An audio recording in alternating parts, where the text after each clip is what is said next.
Chers frères et sœurs de la province du pétrole jaillissant, chers camarades militantes et militants de notre grand parti gastronomique, le mouvement pour le libéralisme alimentaire auto-ventré, vous savez, je suis de ce côté ici, de la barrière, grâce au coup de tête magique du guide éclairé dont le décret m'avait imposé démocratiquement à vous comme ministre député avant l'avènement du multipartisme précipité.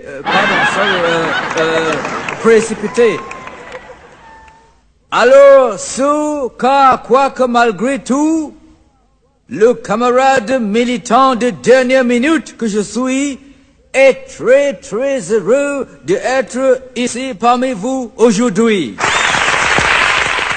Je vous rappelle que nous sommes du côté ici et vous toujours du côté là-bas, toujours pour la simple petite raison qu'il n'y a pas assez de place pour tout le monde du côté ici. Mes frères et sœurs, nos détracteurs de l'opposition, envieux et jaloux de notre place, ils disent que notre grand parti gastronomique a confisqué tout le patrimoine de la République pour lui tout seul. Mais qui ignore le dicton qui dit que la terre appartient aux premiers occupants? Et on n'est jamais mieux servi que par soi-même, pardi. Ces aventuriers de l'opposition sans foi ni loi prétendent que notre parti est parti partout encourager la solidarité du ventre et non la solidarité des idées. Mais ces petits frustrés-là sont vraiment rigolos. Quoi de plus normal pour un parti gastronomique, puisque nous autres considérons la République comme une vaste mangeoire. Et puis même, parmi eux, ceux qui bavardent trop aujourd'hui, disaient hier, perchés sur la mangeoire, que la bouche qui mange ne parle pas. D'ailleurs, je puis vous assurer, braves camarades militantes et militants, que je suis et demeure le meilleur représentant de notre tribu à la grande boustifaille du tarot, du gâteau national. Car, n'est-ce pas que, quand moi, votre digne fils, je bouffe, ça entre directement dans votre panse? Ne riez pas, c'est la réalité. Moi, je suis pour le libéralisme alimentaire auto-ventré et j'en suis fier.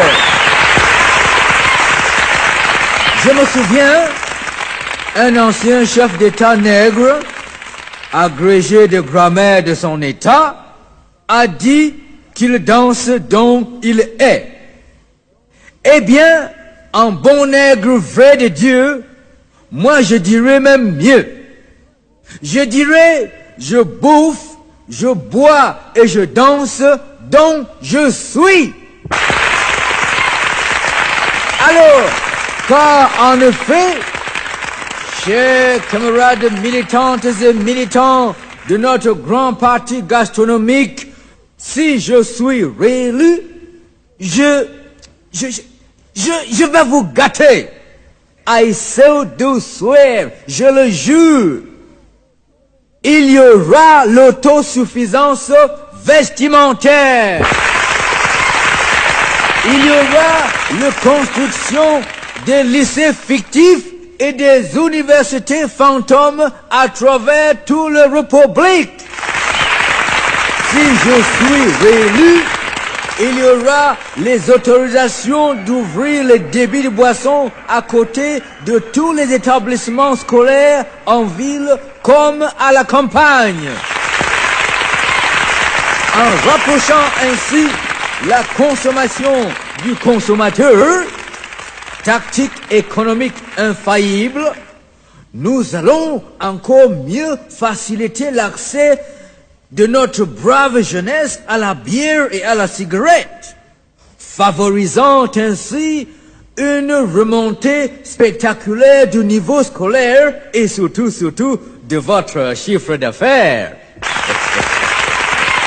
Si je suis réélu, il y aura des Mercedes nouvelle coupe 590 pour tous les chefs traditionnels, même de dernier degré.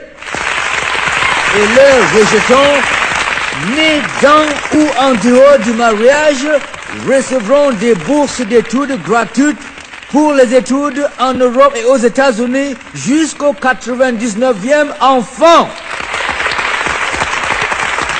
Si je suis réélu, ce dont je ne doute plus, avec toutes ces belles promesses que je suis en train de faire à vous, les lourdes taxes sur les axes lourds seront supprimées. Et pour améliorer le cadre de vie des citoyens et protéger l'environnement, nous allons négocier un contrat historique avec le maire de la ville de Paris pour lui vendre les ordures ménagères qui encombrent nos villes poubelles. Nous serons ainsi les premiers nègres à avoir réussi à exporter aux Blancs nos déchets toxiques qu'ils prendront pour du café ou du cacao exotique, pas dit.